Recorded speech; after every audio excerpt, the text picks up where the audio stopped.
Hey guys, welcome to episode number 37 of Kayak Fishing Obsessed, the KFO show. If you love kayak fishing or fishing in general, there is no better place to be on the planet than right here, right now. I have two brothers fishing, and we're going to be talking tonight about how to dominate August kayak bass fishing. It's an interesting month, right? It's a transitional month. The beginning of the month is going to look different than the end of the month. And where are those fish at? What lures do we have hooked up?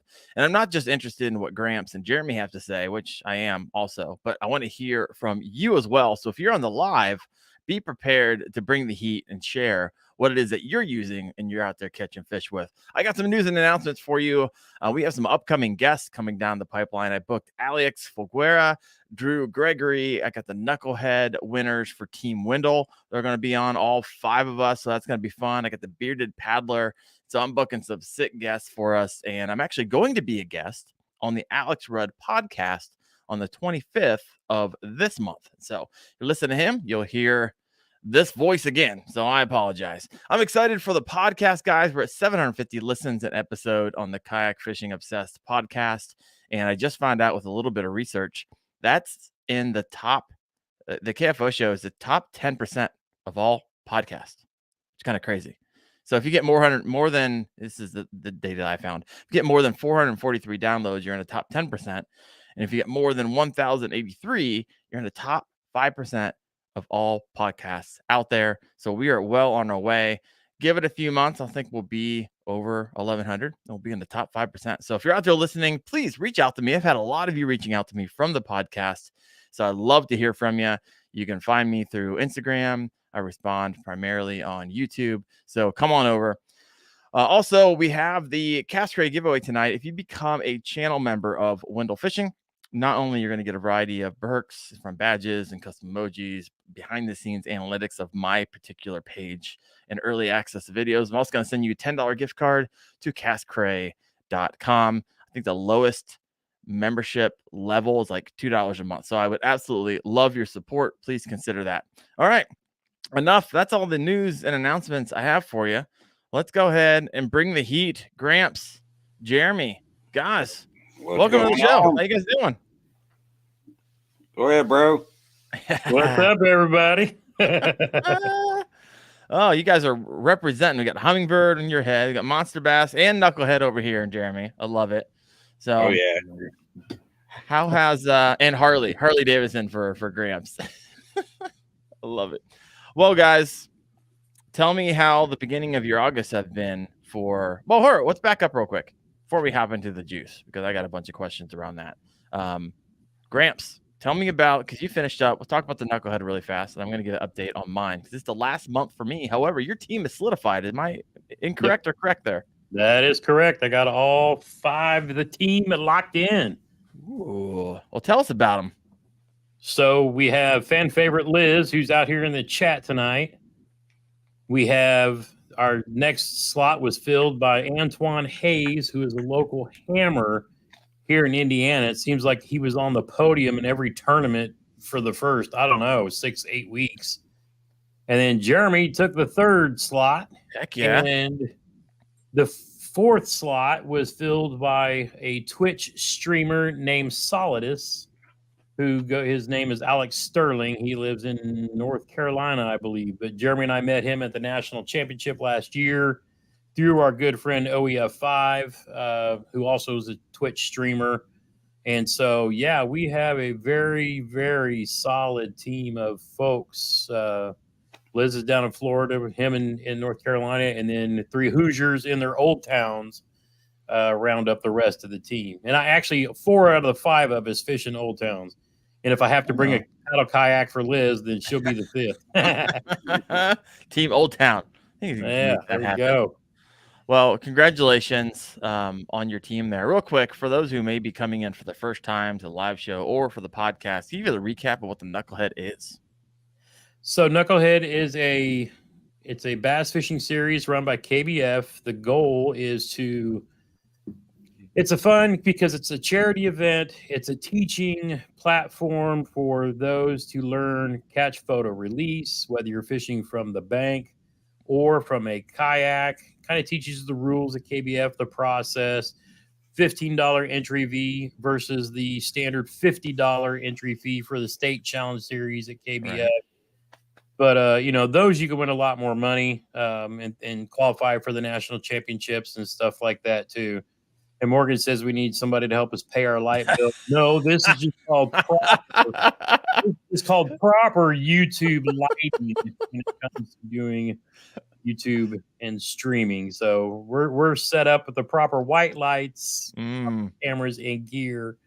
And and then Wendell's got the traditional YouTube talking head, background lit with some matching colors, so forth and so on. But yeah, Knucklehead's it's a learning platform. But once you kind of get used to the rules and the way that Knucklehead works, you could go out and fish any KBF or mostly any tournament on Fishing Chaos and have a good understanding of the rules and how the process works. Yeah. Because your fish are being judged officially by KBF judges, and they'll walk you through some guidance and make sure you have the mouth closed and things like that too. But it's a learning series, but yeah, it's leading to a lot of fun.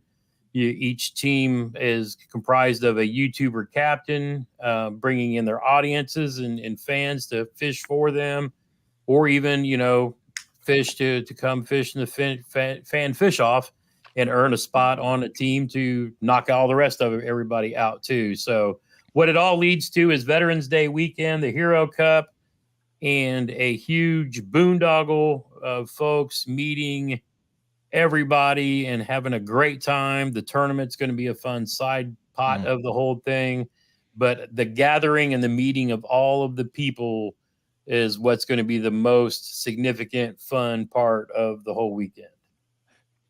I love it. And I had Chad Hoover on last week, and this comment over here makes me want to talk about real fast. Mike M. He said, I didn't make it, trying to qualify in Team Stark this month.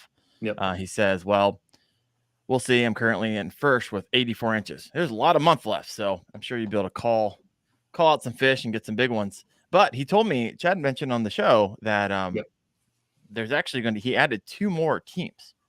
And so here, I don't know, maybe next month? I'm not sure. I'm not sure exactly how that went, but if you didn't win a chance on the team that you wanted to be on, there's going to be total of 3 wild card teams, one for the fan fish on from Friday, and then 2 more wild card teams coming up. So if you still want an opportunity to be on the team, stay tuned.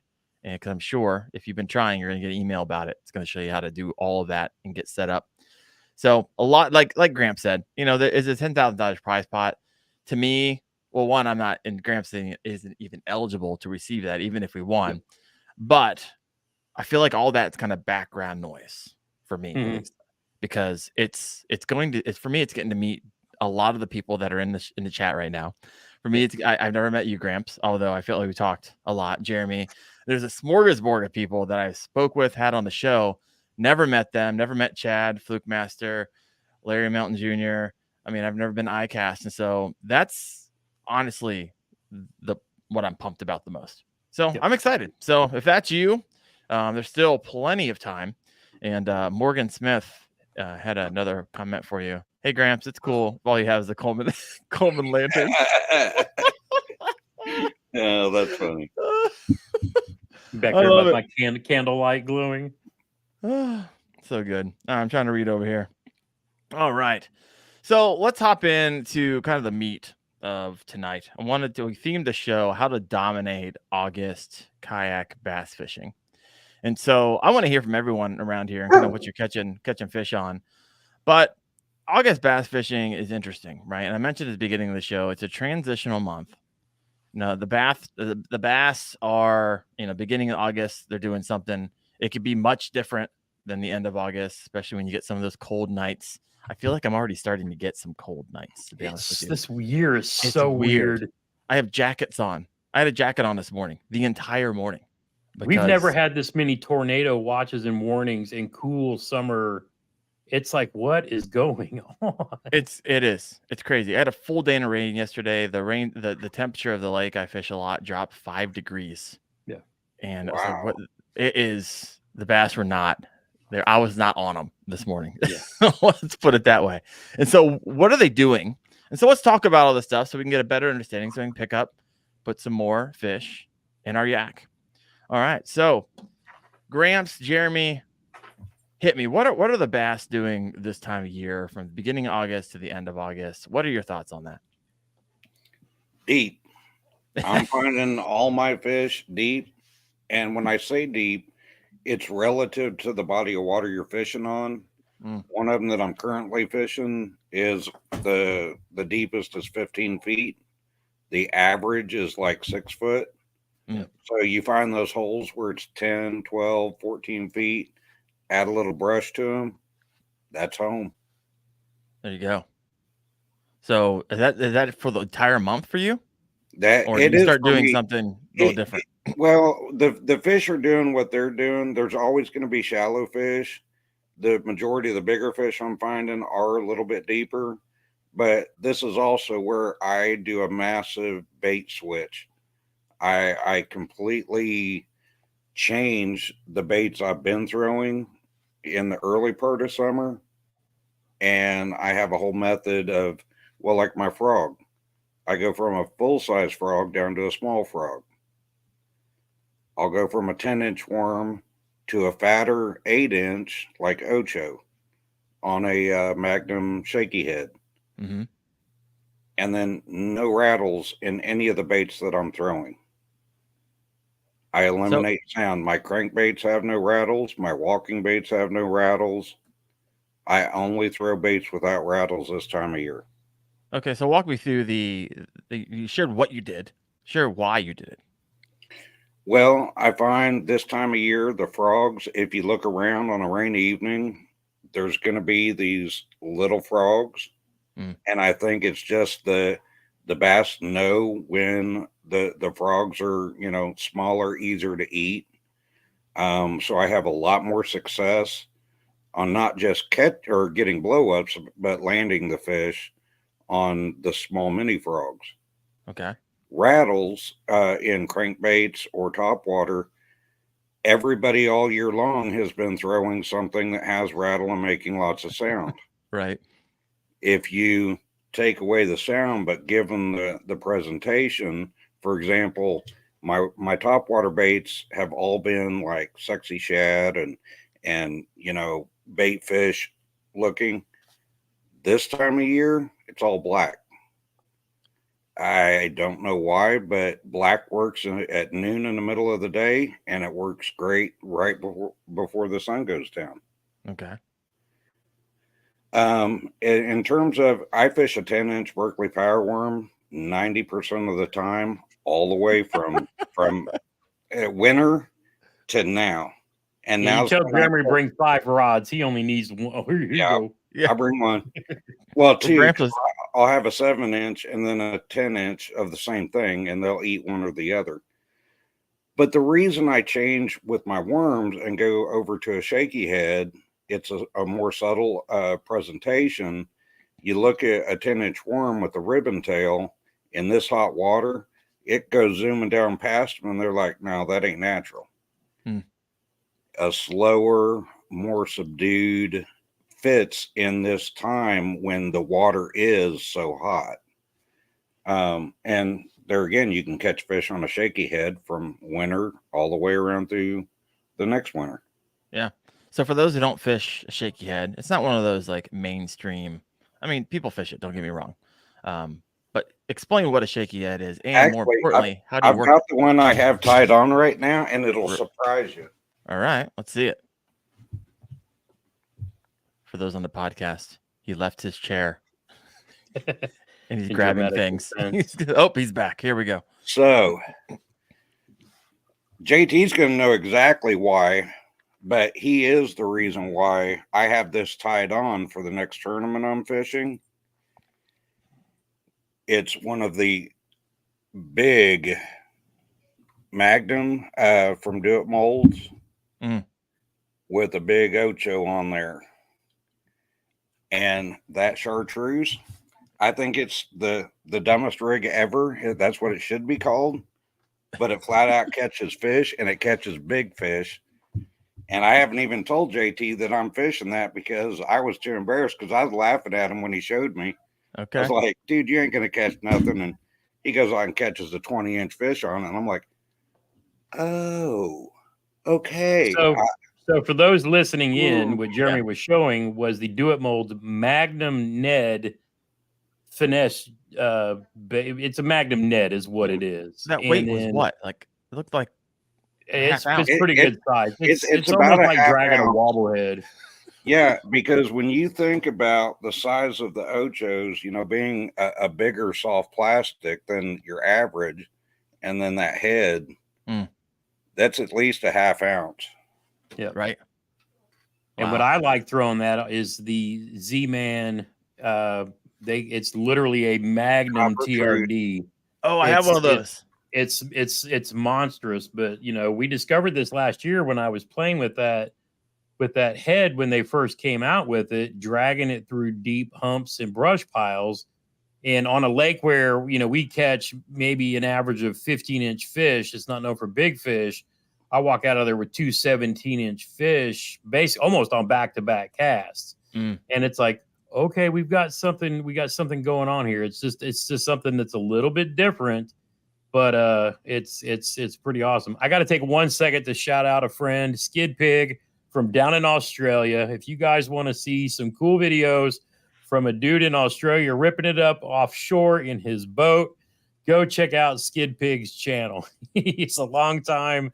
We've been following each other for a few years now, and he puts out some quality, entertaining fishing content from down below. What's up, brother? I love it.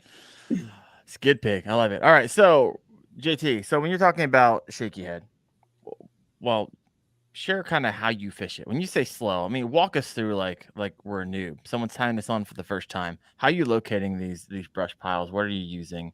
Where are you look for? Where are you look for them at? Electronics you're using to get them, and then take me through all the way to the hook set. Well, so Jeremy and I have been learning side scan down imaging for the last, a little more than a year now. Before that, we were very simple: Garmin Striker 4, water temp and depth. But what side scan and down imaging allows you to do is kind of patrol your lake or pond wherever you're at, looking for brush piles off in a 60, 70 foot range. And then when you kind of notice something, because it'll look pretty obvious, it'll look like limbs or things laying down. It's funny because, speaking back to side imaging, my first ever reel on Instagram to hit over 1 million views, which shocked me. Today I noticed that it was a video I put up last week showing a boat ramp that I was going over, showing the boat ramp and then showing the boat ramp on underwater. Yeah. And it's the same kind of thing. So finding those kind of detailed things with side scan and then rolling over it with the down imaging just to look down and see where it's at. And Jeremy still does something that's pretty old school that a lot of people may not think about, is back in our boater days, we would carry marker buoys so that when we would see something, we would go over it, drop it in the water, and then you go back and you cast to it. And then as you're starting to drag the bait back through the brush pile, you're like, okay, there it is. My marker buoy might be off by like 2 feet, but in relation to where you feel the brush pile to where that marker buoy is, to start making those repeated casts. And it was so funny. I was telling Jeremy and Matt the other day when I was out fishing, I found this brush pile and I drag a shaky head through it. They weren't huge. I mean, I was catching dinks, but it's like every other cast I was pulling up a fish. Okay, let me try Texas rig. Oh, caught a fish. Oh, let me try free rig. Oh, caught a fish. If I'd have stayed there, I probably could have thrown a Ned rig and pulled one out of that brush pile. But, a shaky head is very much like an old school jig worm without the skirt.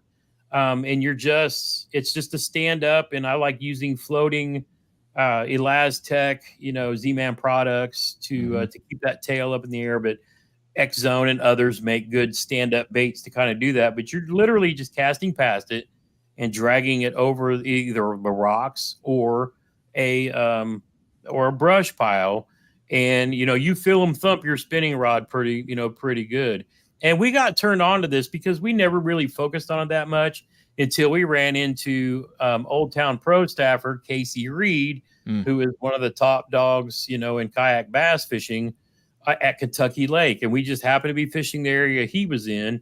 and we got to talking to him quite a bit. And, you know, him and another guy, Alex Miller, they were just running around from spot to spot, a couple of casts, drag it over the brush pile. If they got bit, and moved on to the next. Oh, wow. But Jeremy and I said, okay, you know what? This is a technique we don't really focus on that much. So we had Casey come on a live stream a few months later, and he walked us everything about, you know, shaky heads, including the company that makes his, and like the whole technique with it too. But it's a very simple, very easy way, great for, you know, even bank anglers, because if you're using like a tungsten shaky head, you can literally drag it through the bottom and, you know, kind of feel, you know, everything. It's literally like it's I won't say it's like a Carolina rig, but you really feel the rocks. You can feel the changes in the surface if you're hitting, you know, rocks or wood or whatever. But it's a very cool finesse technique, but it's actually pretty awesome once you get used to it. And it's something that we've been working on, you know, adding to our arsenal. Because like you always say in your shows, practice things that you're not good at, you know, your non-confidence. And for us, that has been one of them, but we're actually getting better at it too. So it's not one of those things you have to have forward facing. You can literally do it, you know, with a little bit lesser technology, and, you know, a Helix 5 with side imaging, you know, at $300 or $400 will put you in that same, you know, ability that some unit, you know, that's $1,200 or $1,500 would do as well. Yeah. So I ran the Garmin Striker 4 for a long time. Recently just upgraded. I had a video, you know, you saw that the install video for my Garmin EchoMap UHG 92 SV. Yep. And when I started running that on a lake that I fish often, I'm like, holy crap. I had no clue that that giant tree was right here. I rolled over it 100 times. Yep. Always cast to the bank, never cast to the right. And they're I know they're sitting in there, right? And then you run past. I never knew that was underwater. I never knew this, or this is what this looked like. And it definitely increases your game. It's a learning curve, right? You're looking at things, you're like, what in the world? What's that shadow? Is that a fish? What is this? But it is pretty incredible. And so what you're saying is that without side scan, it's going to be fairly difficult to find these brush piles, to fish a shaky head. Yes, no? What's your thoughts? Yeah, I mean, you could get lucky and go. Now, that being said, you can, if you're fishing a bigger lake where the state, say, plants, you know, we call them Hoosier cubes, which is a square made of pallets, or Christmas tree brush piles, things like that. Stuff where you can like study a map and say, okay, I go from the boat ramp over to this point and come off, and then I start dragging it around until I find them. A lot of people will throw Carolina rigs doing stuff like that, and some people will naturally find piles, trees, stumps, you know, things like that as well. And then sometimes you just run over them with your Striker 4 and you see little humps on the bottom. Right. That could be a log. You don't know which way it's laying, or a cut off stump, or a rock. But you start casting, and then when you start feeling things, then you start, okay, I'm sitting here. There's that tree off of this point. You kind of start marking it in your mind where it is. But again, you go old school and get like a buoy marker. Okay, I found something here. I'm going to drop this, and then I'm going to keep casting around that area. And eventually, as you bump off of cover, you're in a pretty good spot and a good chance of finding a bass. Yeah. I made homemade DIY buoy markers, and people keep clowning me on them. Like, oh, I just use waypoints. I just waypoints. Like, it doesn't work for, I mean, I get it. Use waypoints to get to the spot. When you're in a kayak and it's windy and you roll by something, you know, it's 20 feet off to your right. And by the time you turn around, you could be fishing 15 feet off that spot and not even know it. So most definitely throw those bad boys. They're really easy to make. They're kind of expensive to buy. You'd be surprised. I mean, not expensive. We're like $15-$20 for, you know, 2-pack, but for a pool noodle, a nail, a string, and a weight, you're good. You're good to go. 100%. So shaky head, you know, you're dragging it like a Texas rig. However, I remember watching a Fluke Master video when I first heard about the shaky head. What the crap is a shaky head?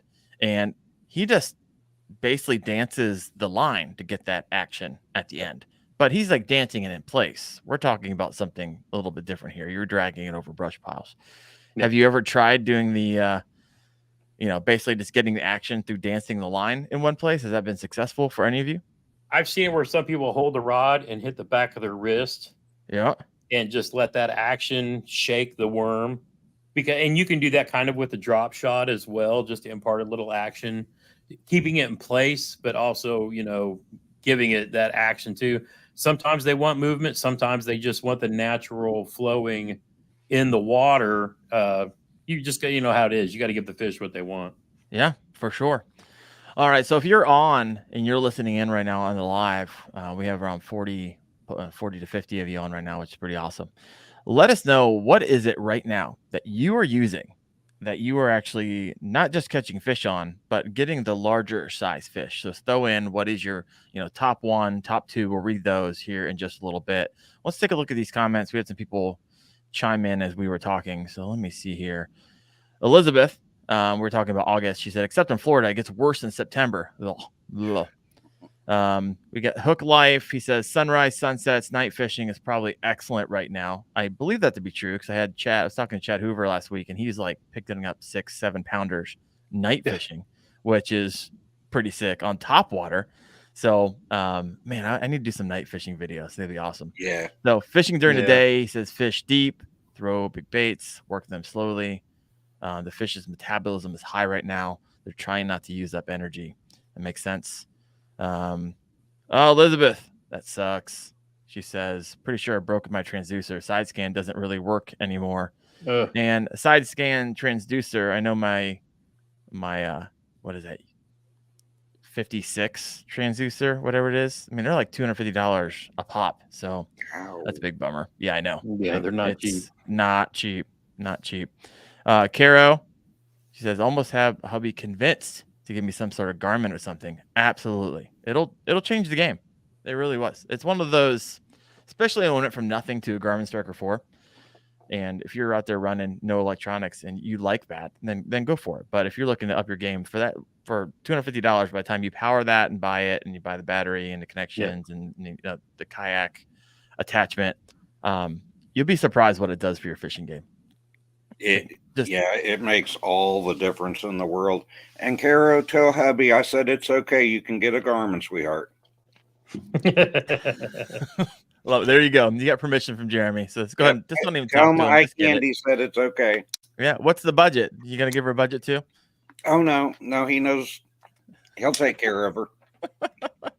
I love it. You guys ever heard this? Backwards 13 says, "Is it true you can put a toothpick in the end of a worm to make it float and kind of stand up?" That is an old school trick. Oh, gee.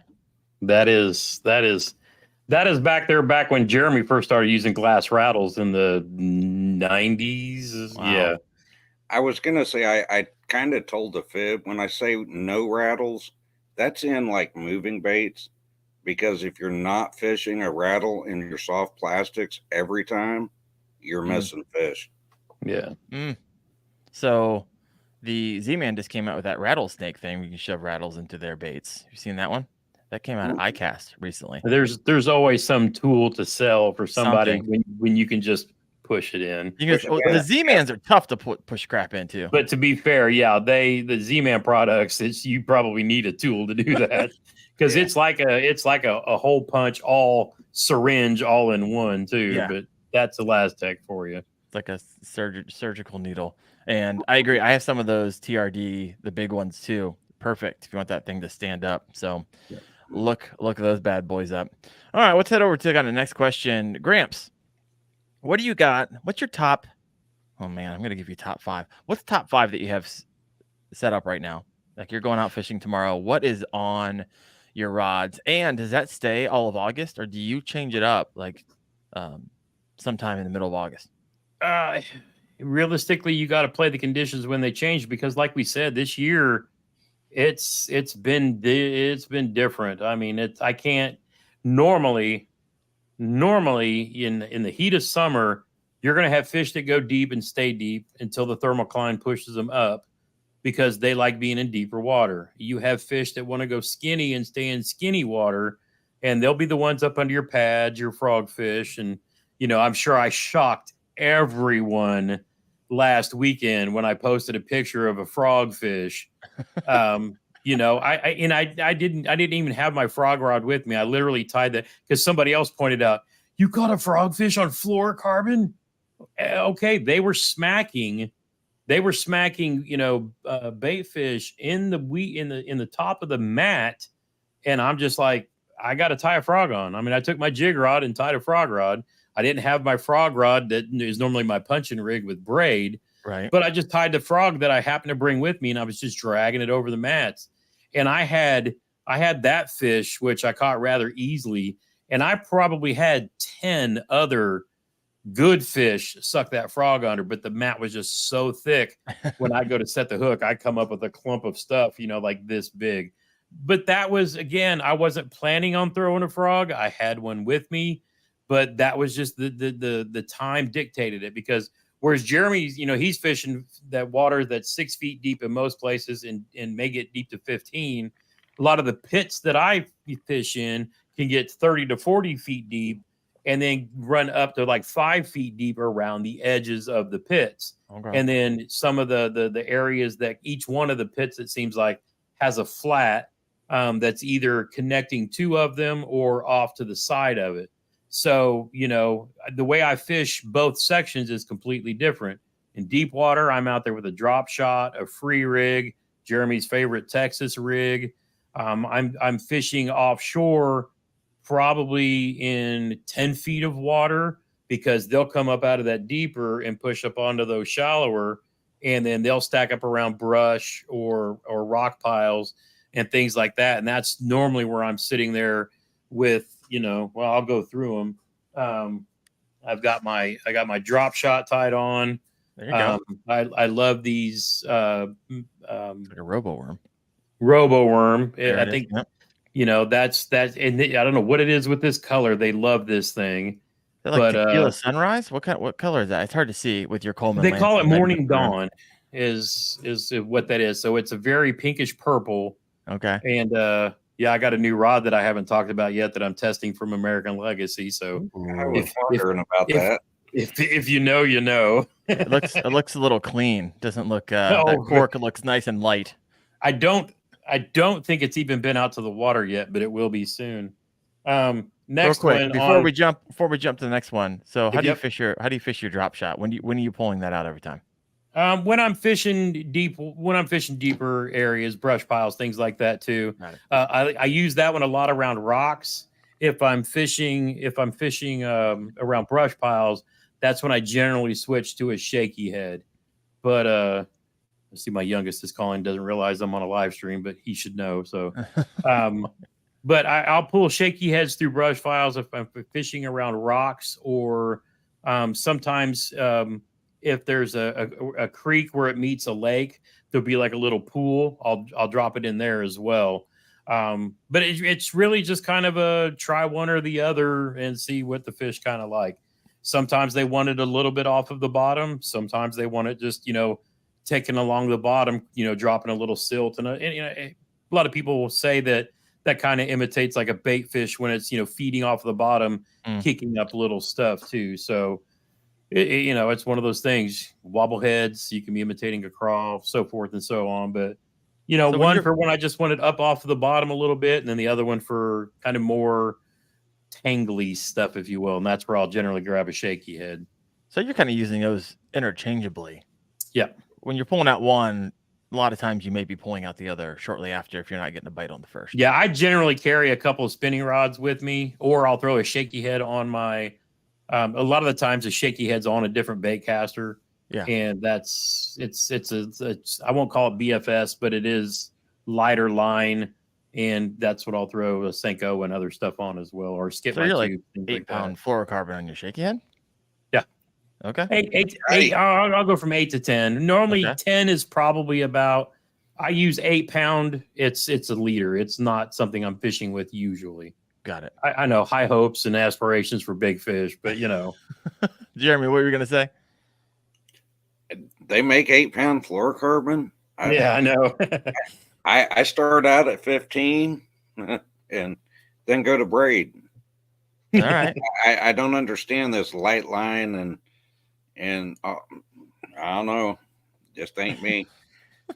I always use 8-pound fluorocarbon for my spinning setups for Senkos and stuff, but really, I jump quickly to 17-pound for a lot of my other bait caster, the Yamatanuki, which I'll talk about in a little bit, jigs, that's all 17 up there. So it's either 8 or I usually jump up 15, 17, or 20. Okay. Yeah. But just spinning though. I mean, I don't break out anything. Anytime I go over, when I hit 12, I always go to baitcaster, right? Right. Using a Right. 12-pound line. And I get questions like that a lot. That's why I said that. All right, keep going, Grandpa. I'm gonna call it Grandpa. Gramps. I like that better. So that was kind of one of the deeper. If the fish are pushed up on the banks or they're chasing bluegill up on the banks, my other favorite this time of year is the good old fashioned black and blue Senko, and I like it on a weightless Texas rig with that ringed EWG hook. Okay. I love that because it helps it fall and gives it a little nose down action, but I can also twitch it and pop it, and it actually gives it a kick like a fluke. So I'm actually getting multiple presentations out of one bait because I can just let it drop, or I can pop, twitch it, and the ringed action on this thing just fires them up. And then another rod that I haven't revealed yet, that the title of the thumbnail on this rod is going to be, is a $720 rod worth it? Ooh. That came from Graham, and it's in upper and lower case. I don't think I've ever touched a $750 rod before. This dude's going to give me a heart attack. He puts this stuff in my hands and You have says, to give it back, don't you? And he's like, go fish with this and tell me what you think. I was like, I think I will never own one, but yeah. You need to get to the point, Gramps, wherever they're like, "Hey, take this. It's yours." After you do a video, when is that time coming for you? Realistically, I can keep anything he gives me. That's part of my deal. But I like trading. I like trading in Arsenal here and there quite often, just because it allows me to do more reviews, do more. If I want to compare rods that are from Walmart to Lamborghini, then I need something as a reference point. And the G Loomis Conquest line is just insane, super sensitive. But this is not, realistically, this is a 7-foot medium heavy fast action rod. The kind of utility for me, I don't think that me testing this one is going to give you the real feel of what a Conquest could be, because you want something that's like really sensitive. I would expect that I would do that like with a jig rod, or say a Texas rig rod, where you're kind of really dragging stuff on the bottom. But I could throw finesse jigs on this as well, and throw some small tungsten heads jigs on there and get a feel for it too. So that's probably what I'll do to kind of get a real idea. But it's it's a million times overkill for Senko spinner baits, skipping tubes, things like that. Right. If you're going to fish something like this, you're a pro who's dragging something very, very specific on the bottom contact, bottom contact type rod. But I've tested everything from Walmart up to the Gran Turismo craziness too. So that makes it kind of wild. Yeah, it's kind of nice to get your hands on those so you have a good basis for what you're actually, one of the Instagram, I had Tackle Talk on.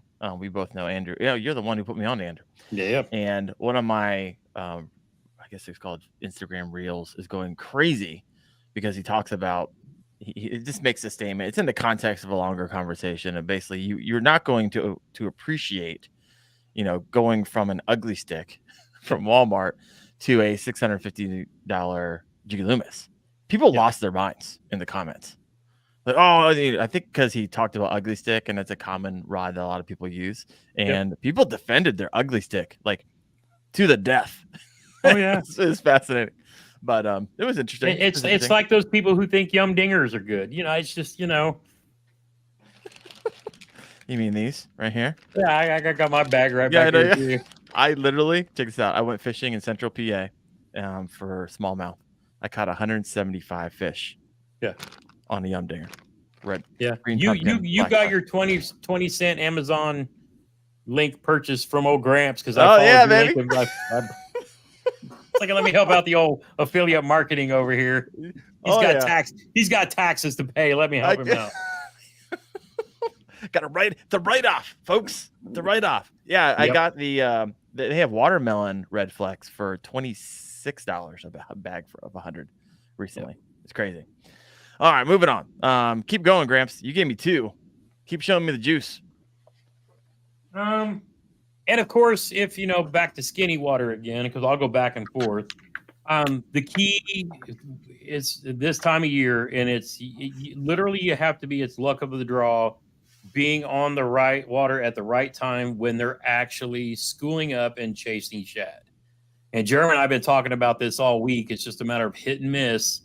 And it's like, it's never the same time of the dang day. So you can't really patter them. It's really just the luck of the draw.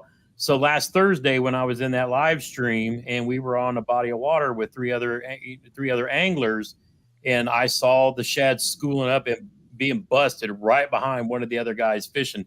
And he was too busy running the stream to notice them behind him. And that's when I grabbed ye olde jackhammer and proceeded to catch big bass of the event, right, 20 yards behind his kayak. That's amazing. That's one of the best feelings. So we were fishing with no electronics, but I was not side scanning. I was side to side scanning, watching for topwater activity. And when I saw a flutter of like 20 shad come up to the surface, I'm like, oh, somebody's on them.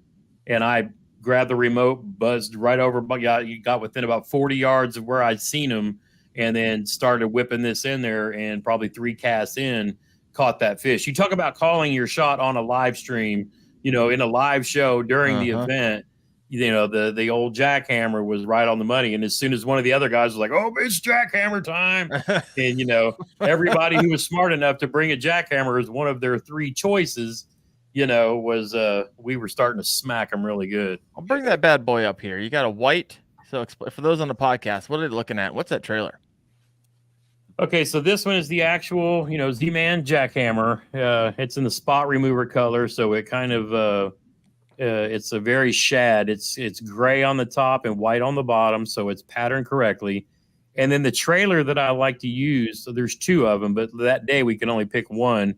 So I chose the bigger of 2. This is the 6 Sense Flush, which is basically their version of the Fluke, but it's got, I don't like the paddle tails on the back of a chatterbait unless you rig it upside down. But this thing just hunts. It gives so much action, and it actually matches the size of the bait fish, the spawn, shad this year. And it's just right on the money. And had I had the option to fish it in another technique, I literally would have taken it off and fished this weightless, because there was so much more grass in this lake that I thought there would be. But if I could have taken this off and fished it weightless, I probably would have just smashed them, because I just really wasn't expecting that much grass in the lake that we were in. Okay. But worked out like a champ. And, it's one of those things. But, I see comments like, yep, the Senko sucks, too expensive and tears too easily. But when you catch a $500 or $1,000 bass because of it, I don't invest in what I invest in to fish in tournaments, because if you think about it, I mean, a lot of people recreationally fish, and I get that too. Jeremy and I do that often. But when you're fishing for a check or, big trophies, we have a lot tied up into it's called a Cadillac for a reason. That my whole setup just in the kayak itself is, it's a pretty healthy investment. So if I want to fish, Senkos versus like, say, a Berkeley General that I think breaks too easily, then yeah, the Senko's going to get it. But I buy them in bulk, so at least I'm trying to save as much as possible. Yeah. But, that being said, you can always reuse them, melt them down, and pour them into a do-it mold and do it all again. I mean, we talked on your last show, about the 4 different uses you get out of one Senko, so it worked out really well. Right. So for those that weren't on, you got your, Texas rigget. Yep. And then when that rips out, wacky rigget. Yep. And then when that breaks, if you still have your worm, sometimes you do, sometimes you don't. You got 2 Ned rigs. Boom. Yep. And then when those things become all gnarly, you melt it down. And if you want some videos how to do it, head over to Fishing with Gramps. And Jeremy, I've seen you guys doing videos where you're doing your old molds from Do It Molds. So Oh yeah. That's what I've been. My whole setup right here is strictly for tying jigs, soft plastics, crankbaits, painting them, all kinds of stuff. Nice. I like my do it molds. Oh yeah. I need to get into that. It's for me. It's going to be a winter project for me. So maybe in the future you might see some of that stuff. I mean, I have a collection of plastics that are actually destroyed. Can't use them for anything. I need to melt them down and give them a second life. I think that'd be kind of fun to do. Bass Ackwards 13 says, I would absolutely appreciate a G Loomis. Yes, But you he would. also said, I am on the Walmart level. Laugh out loud. Yeah, be completely honest with you. I have Walmart rods still in my rotation, and I also Okay. have $300 rods in my Yep. rotation. So I don't know. We all started in a Walmart kayak with a Abu Garcia Black Max. It's just where you start and where you want to go. I was just joking. I was on that fishing trip with a buddy. We were in Central PA, two of us, and like 5 years ago, I rolled in with like a rhino rod. Yeah. And I mean, we smashed on it, but that I remember the weight. I can almost still feel how heavy that thing was. Yeah. And so if you do it all the time, that stuff starts to matter. And as you get older, that stuff starts to matter a whole lot. What were you gonna say, Jeremy? I was going to mention, people talk about the cost of rods, and especially with G Loomis, but I have two in my arsenal that are over 25 years old. Yeah. Yep. Yeah. And I had them repaired 6 months ago just to add them back in because I couldn't live without them. Yeah. So break down the cost of how much did that cost me each year for 25 years, and that makes it real affordable. Yeah. Yep. You take care of them. But I mean, and some people do that. You're working overtime or whatever. You treat yourself once or twice, and then you're living really nice for a lot of years after that too. So it's just one of those things. I call it buy once, cry once. And you have to get to a certain point, especially if you're raising kids and doing other things. Yeah, that makes it hard. But you got to work. If you're working that overtime, sometimes you gotta invest in yourself sometimes as well. Yeah. Only cry Oh, once. cool. So I get it. All right. So I was doing some little bit of research before the show, and I was like, okay, some of the guys who are known for their lures and dialing those in, and known for, you can almost like clockwork. These are the lures you throw in August. These are the lures you throw in July. These are the lures. So Tactical Bassin's one of those, and Fluke Master does those as well. So give me your thoughts on these are their top 5. Tactical Bassin's like a top water. They have swim jig, shaky head, and drop shot. I know what your feelings are in the two. And then Fluke Master, a little bit different. So buzzbait, he breaks out the whopper popper. I think he actually refers to the Chapo.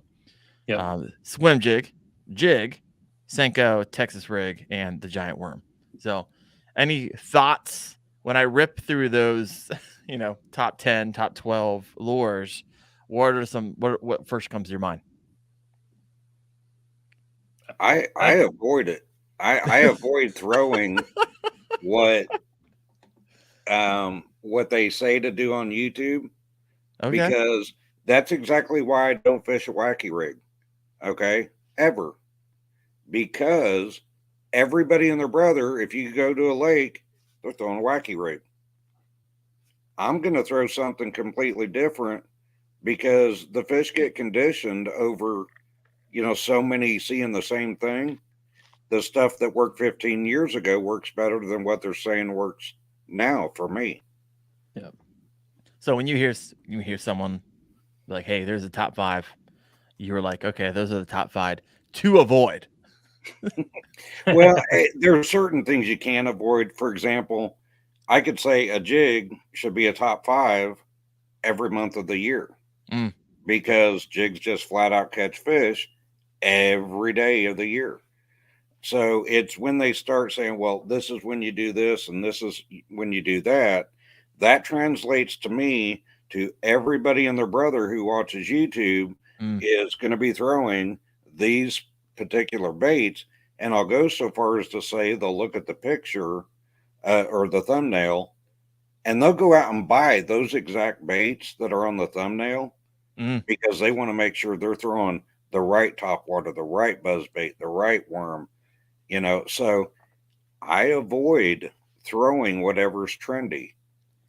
Oh, interesting take on that. Yep. Interesting. Gramps, what do you think?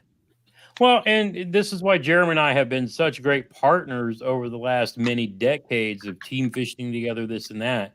It's like a lot of people know that, if they follow, it's always chatterbait, chatterbait, chatterbait. That's all you hear. But Jeremy is probably the only one that will tell you, if I can only choose one bait to fish year round with, I know his would be a 10-inch power worm. Right. If I could only fish one bait all year round, Jeremy, what would it be? I'll grab it and then I'll show it to him. Well, you're not talking chatterbait. That's out, right? Yep. Spinnerbait. Well, not a moving bait, because if I'm throwing a moving bait, it's a chatterbait. A jig. But if I'm throwing one bait, year round, and I can only throw one, and I had to catch a fish, it would be a jig. This one just happens to be a Strike King tungsten with a Missile Baits D-bomb on it. But realistically, a chatterbait, it's a bladed jig, so that still falls in my thing. But jig for me, worm for Jeremy, it's just the way it is. But then we both do things. He'll throw braid, I'll throw fluorocarbon. We've always done something a little different because his power fishing is different than mine, and we always complement each other too. So it's just one of those things where if a worm's not doing it, then he's not going to tie on a jig for the most part. He's going to grab a baby D-bomb or a D-bomb and throw it on his Texas rig, because that's just what he's used to doing. Yeah. Makes sense. So last month, and toward the end of the month too, so I still have it tied on. My top 5 bass for the Knucklehead, they got a 21.25, and the other 2 were 19s. Were caught on this guy, the monster bass. I think this is a 3/8 ounce peanut butter and jelly J. Yep. jig right there. And the trailer I put on that bad boy was a KVD Strike King, the rodent. Let me take this out. Yep, Just that's a great pumpkin right there. Green pumpkin.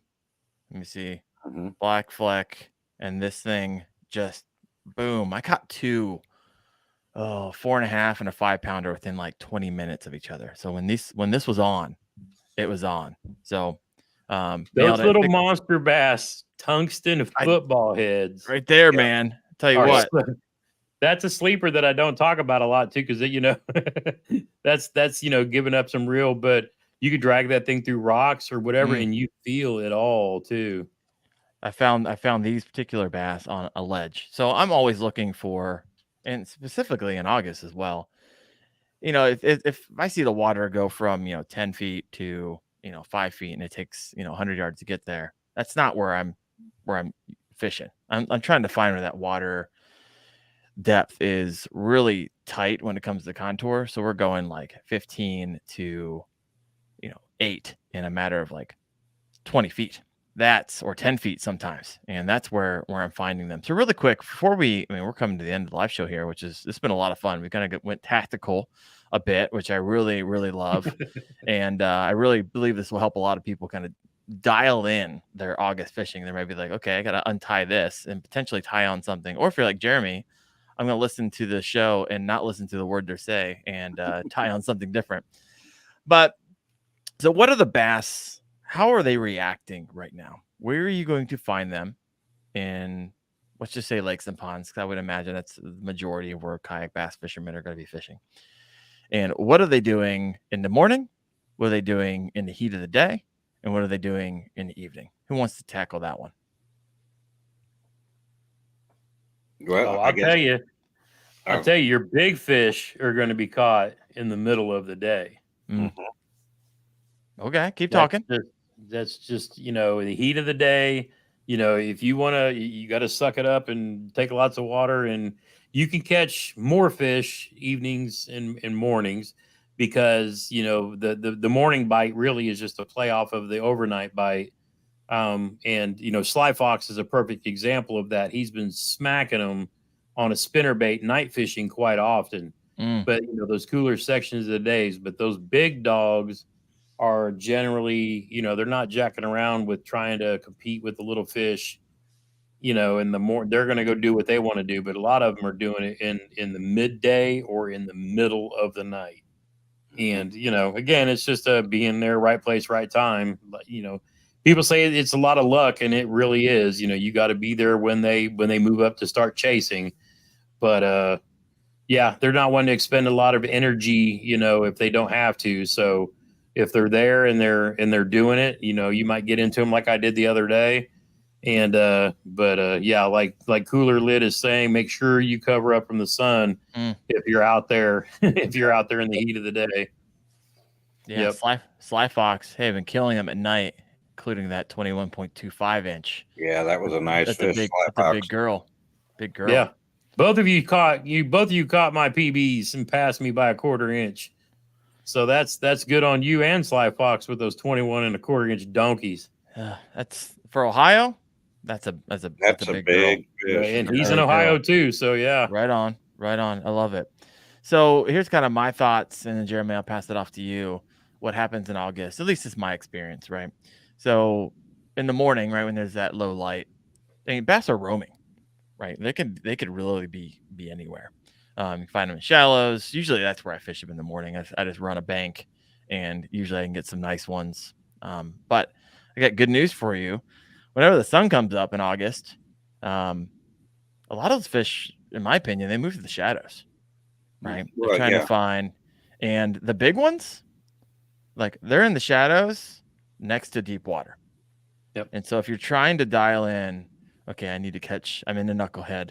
I need to start putting up some big fish. I can catch little ones all day long, but I need to catch some big ones. Find the shadows, especially for fishing in the middle of the day, next to that where I caught them on the jig, 1919 and 21, wherever that water goes deep to shallow, and look around, try to find the cover. I believe, especially toward the end of August, they're moving a lot from the grassy cover to kind of like hard cover wood. Some of that lay down stuff like that is where I have a tendency to find them. At least I've been finding them recently. And so if you can dial that in for your body of water, and I know a lot of us are thinking right now, I'm sure, literally imagining the place in your brain where those fish are like hanging out at this very moment. And so that's where you're going to want to be. That's where you're going to be tossing in August. That's just my experience. Hopefully that's helpful for you. Jeremy, your thoughts on where they're at right now? I agree 100%. Shadows are where the biggest fish are going to be, and the deepest, darkest part of the shadow is where you should try first. But there again, I think also the deep water is key, because I have this spot that's a roadbed, and there used to be a bridge where the creek ran underneath it. Well, they took the bridge out, then they flooded it, so you've got a roadbed with really good grass definition.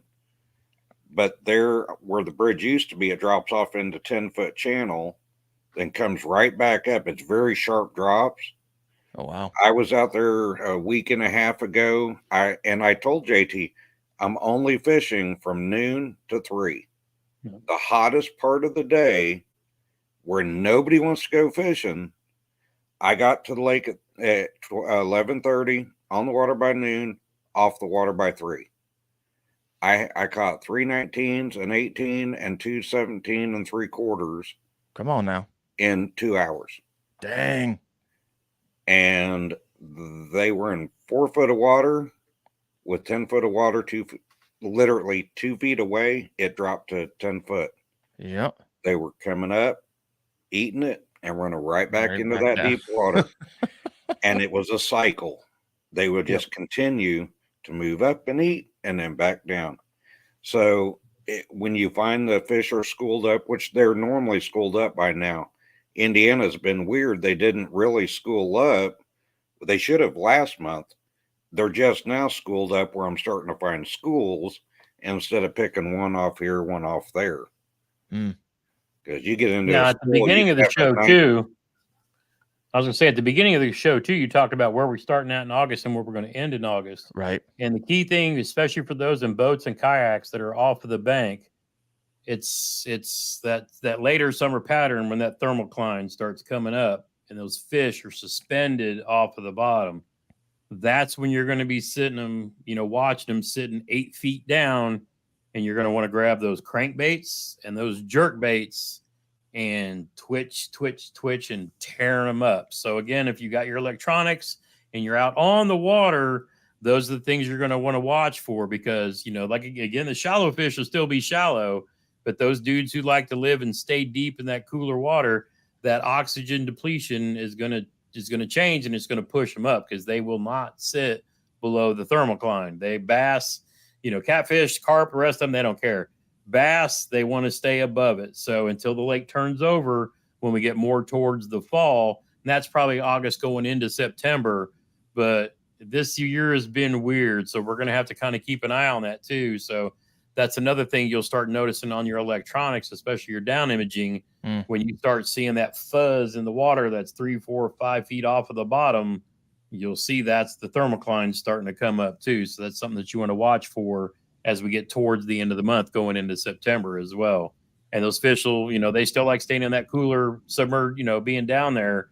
But that's when you want to start grabbing those deeper running, jerk baits, and, fishing that 8 to 10 foot, mark as well. And I've got one particular pond. I'm kind of waiting for that to happen, because I know there's some big bass in there, and I saw it last year, and I haven't been back there yet this year, but I was kind of waiting for the conditions to get similar so I can go back and try something last year that could potentially land me a PB, because that's something I'm still chasing this year, is a catch PB. And I'm going to be out there. You're going to be out there putting those electronics to work too. 2 things, since you mentioned your catch PB. What is it now, and what do you need to use to beat it? And 2, use the word that, people use every once in a while, but may be misunderstood. So explain what thermocline is and how it affects bass fishing, and how you can use it to your advantage. Yeah. First off, my catch PB is 21 inches. So, that's what I'm actually trying to beat this year. Now, the thermocline, it happens every year. It's just part of nature. There's oxygen levels in the water, and I guess the easiest way to put it is that the lakes will, what we call, they'll turn over. And so the thermocline is the level of oxygen that sits kind of at the bottom, but as it depletes, it'll start rising to the top. And there's a new cycle of it, probably, I think, twice a year, maybe one like kind of over winter, and then another, the summer is where it's most prevalent. But as the oxygen levels at the bottom start to deplete, it'll kind of rise up, and then it pushes the fish up with it, because they want to be in some place where the water is really oxygenated. It's not as prevalent in like your skinny lakes with a lot of grass in it, because the grass actually introduces a lot of it. You'll see this more in lakes with deep holes, or like a lot of the strip pits that I fish in. And but the thermocline, and I actually did a full length video on this, and so I'm trying to repeat something that, it's something I kind of wrote a script for last year. Right. But the oxygen level will come up, and eventually it'll come up into the surface, and then the lake will then turn over. That pretty much kills fishing for, I don't know, Jeremy, 7 to 10 days, it seems like, until the fish settle back down. And it's weird, because then like oxygen will fall back to the bottom of the water. It's kind of a weird process, but there's better people than I that can describe it. But I did a good video on discussing what it all is. But it's just one of those things that you can use it to your advantage, because it pushes those big fish that are out deep more up to the surface until the lake actually finishes turning over, generally around right before that big fall bite really kicks off, because that's also one of the triggering mechanisms for the bass, along with the lack of sunlight and, the conditions changing, that they know, hey, winter is coming. It's time to start slamming everything that I can. And that's when you grab that chatterbait mini max and here we go to town and just tear them up. Here we go. It's going to be some really great fishing over the next 3 months. Really great fishing. And almost as pumped up as I am when, May rolled around. Yes. So good. All right, I'm going to finish off with this question. We're over an hour, and we usually land a plane here. But I had a comment come in, and I want both of you to answer it for me. It comes from Bass Ackwards 13. He says, and this might be a lot of guys and gals out there, I follow all the quote-unquote rules and guidance, and I just can't get on them. What do What would you say to bass backwards?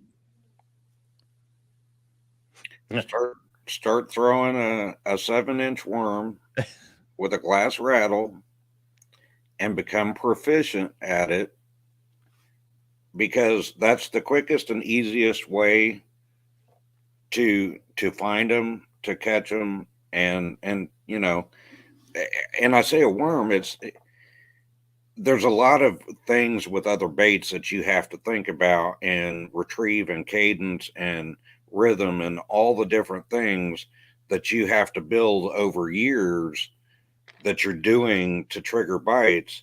When I can put a worm or a rod and reel with a worm on it in a guy's hand, and they're catching fish by the end of the day. Learn one technique, whatever your technique is, learn it really well, and you will catch more fish, and you'll feel like you'll have that aha moment, and that leads to the next aha moment, and the next thing you know, you're on them all year long. Yeah, But there's you so many. gotta start. Yeah, and even though I love a jig, Jeremy's right. It's 7-inch Texas rigged worm. You can drag it, you can pop it, you can swim it.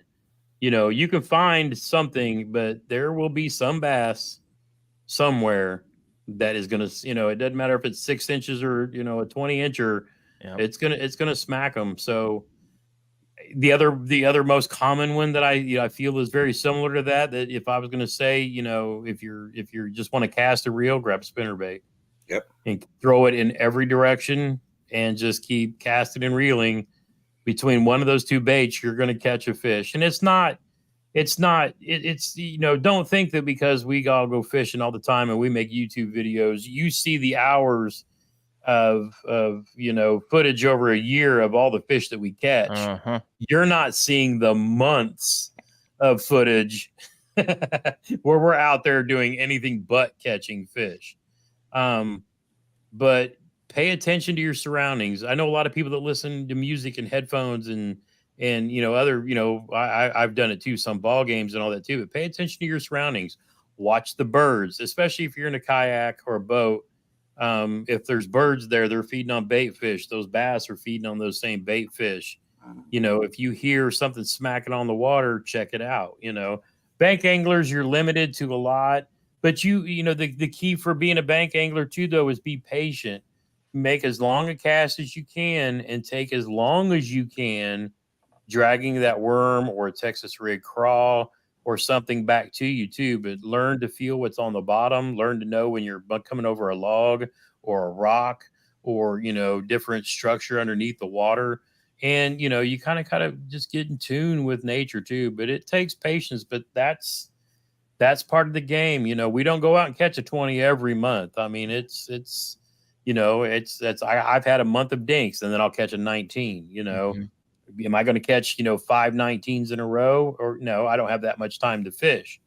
But, if you have the ability to be on the water, that's just increasing your chance every time. You catch those little ones. And then, any bite that you get can be your smallest fish or your biggest fish ever. And that's really what keeps us going back. Yeah. So when I hear this, I follow all the rules and guidance and just can't get on them. A couple of things come to mind. For me, it's really easy to hop on YouTube and get discouraged really fast. I'm reiterating kind of what Gramps just said, because you might come to a channel or someone you enjoy, and it could be one of our channels, and you see fish like posted every day in the community tab. I don't catch those every day. Yeah. I'm gonna disillusion the whole thing, right? I have probably 40 photos in queue ready to post. Yes, I do catch a lot of fish, but it's because, and I think this is key. And Scott Vermonter said something. He said, some have been too much adulting, not enough fishing. And this is it.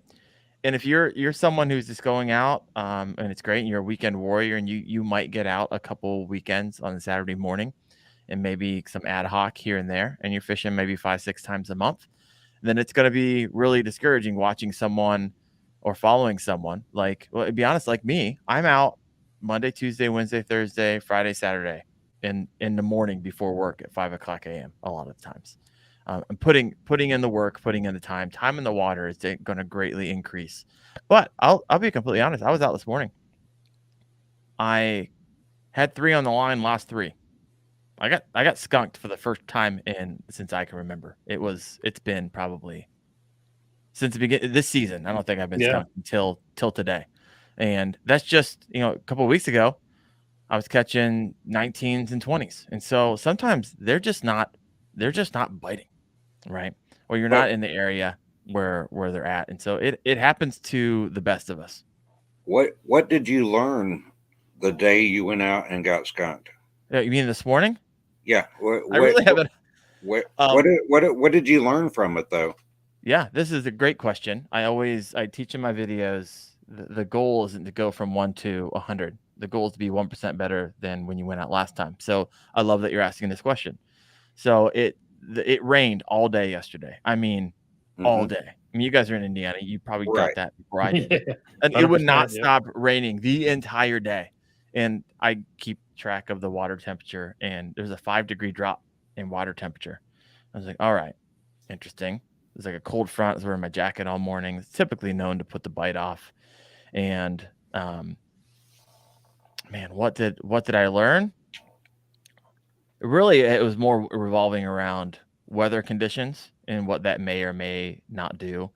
I feel like a lot of the places I have been catching them last month, they're not there anymore. So they moved probably to some offshore structure, fishing a lot of banks and getting real good luck on them. But they moved somewhere. And so I've been thinking about, okay, where could they possibly be if they're usually here? They're probably close by, just where. And so this is back to the conversation now that I have side scan with my Echo map. Okay, they're not to the left of me where I usually cast. They're probably just right there on that hard cover that I can see on my side scan. But I've never fished it. I never broken out the shaky head or dragged a Texas rig over it to find out. And so what I learned is I need to grab some of my DIY marker buoys, throw those in the side of my kayak, and try a little different way of fishing, because what has been successful in the last few weeks wasn't successful this morning.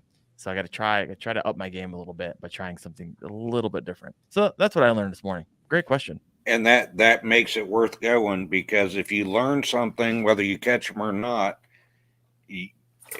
I had a day the other day, I got skunked. Yeah. And I was like, man, nothing's working. So I put down the rod and I went scanning and was doing grid scans, because my goal is to learn something new about a lake I'm on. And I pulled up to this one section. I'd fished like 7 hours at this point, hadn't even had a bite. And pull up, see something on my side image. I flip to it, bam, 16-inch fish. I'm like, really? I wouldn't have done that in the past. I would have tried to force what I wanted to do and try to make them bite. Yeah. But you don't ever force, I want to know, what do they want to eat? And then I'll give that to them, instead of, I'm going to catch them on this chatterbait. Because that's my thing. I can't catch fish on chatterbait. Yeah, my brother me frogs, him chatterbait. Yep. So, well, 100%. I love that. Right. So it would have been really easy for me to be like, I'm out of here and just leave. I did try out a few more things. I went out to the middle and started scanning around, utilizing my time. Since they're not going to bite, might as well learn something. Right. Exactly. So keep that in mind. And now I will tell you, he was on the phone with me when I caught that 20 last month. Yeah. I was frustrated, nothing bit all day long. And it was in the middle of the afternoon. And I was like, I'm just going to go scanning. And then I did. I spent the next half an hour. I found a rock pile, pulled up on it, backed off, and started casting to it, threw a free rig around these rocks, and then doink, and there it was. And I'm literally on the phone with him saying, yep, this is what happened. So it was just one of those funny things. Yeah. Well, we're at 1 hour, 19 minutes, guys. This has been a sick show. Thank you so much for hopping on, sharing a little bit of the juice with everybody. Hopefully this brings some elevates the game a little bit, right? If you can come to the show, learn maybe something new you can try out, and you land a fish, man, that's a huge freaking win. So thanks for stopping by. If you would, real quick, JT, can you kind of mention that just so people will know where to see me fish on Thursday? We'll do that tomorrow night. Do that? Because this is going to go to a podcast. But we're going to be live tomorrow night with Blues and Strike King at 6 p.m. But yeah, we'll talk about that tomorrow night for everybody for the other show you're on. And head over to Fishing with Gramps. Do you guys have a YouTube channel for Two Brothers Outdoors or Two Brothers Fishing? How's that? We have, but we haven't started uploading content to that. That'll be coming. That's going to be a very specific channel for outdoor adventures. All right. So it's going to be no tackle talk, no reviews, no bait. It's going to be us out doing the stuff and things. All right. I love it.